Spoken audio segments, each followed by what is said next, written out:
Welcome to the Doctor's Kitchen, me, Dr. Rupi. Today I'm going to be showing you how to make a healthy Balti. Now, Baltis or Birmingham Baltis, they sound pretty unhealthy, they probably are. They use a lot of oil, lots of other probably poor quality ingredients, but when you stick to the actual basics of the recipe, there's actually so many benefits of individual ingredients. I'm going to go through those as well. I'm making a vegetarian version, which isn't very traditional, but it tastes just as good. And I'm paying homage to all those different spices that permeate throughout this whole dish. So I'm going to be using cauliflower. Now, I floreted some cauliflower and I've put it in the oven just with a little bit of coconut oil on top. No one really needs to watch me cook the cauliflower in that way. It's done very, very simply. And that's because we're gonna add it right at the end and I'm gonna pull it out of the oven and show you how to do that. But to start off with, we're gonna use a couple of cloves of garlic and some ginger. And we're gonna grate that really finely and get that started into our Balti dish. Garlic forms a lot of the different flavors that I put in my cooking, and it's actually the basis of a lot of cuisines as well. French, Chinese, Indian, and they are so, so good for you. It's a specialized type of prebiotic fiber, and it's very good for your gut health.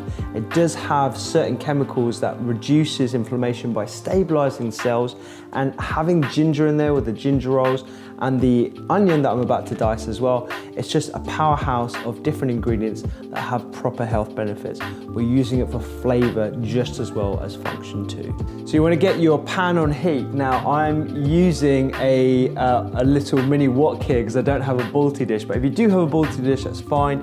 The thing about Baltis is that you want to serve it in the pan or wok here that I'm using, that you make the food in as well. That's what makes a Balti so different. Put it on low to medium heat, and then we're going to add some coconut oil to this. Add the ginger and the garlic to the pan. Dice half a white onion and also add that to the pan as well.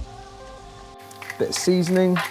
Whilst this is cooking down, we're going to chop up some baby tomatoes and we're going to add some tomato paste as well, and that's going to create a lovely base to the Balti. So I love using tomatoes in cooking. They give a lovely burst of flavour, full of things like vitamin C, but also when you cook tomatoes, you're actually releasing some of the nutrients, one of which is called lycopene, and that's been shown to have anti-cancer benefits, particularly with people with prostate cancer, but primarily we're using it as the flavour base for the Balti.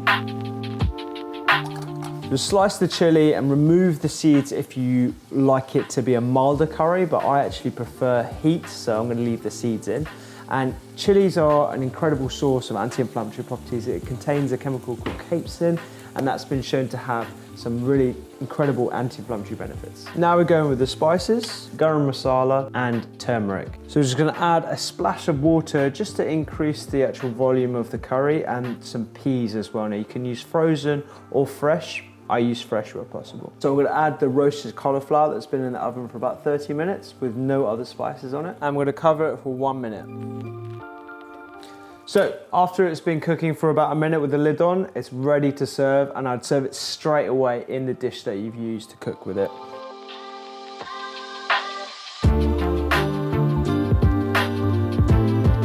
That is my healthy Balti. I really hope you enjoyed watching that recipe. If you want to see more like that, check out the rest of the channel and like and subscribe. I will see you next time in the kitchen.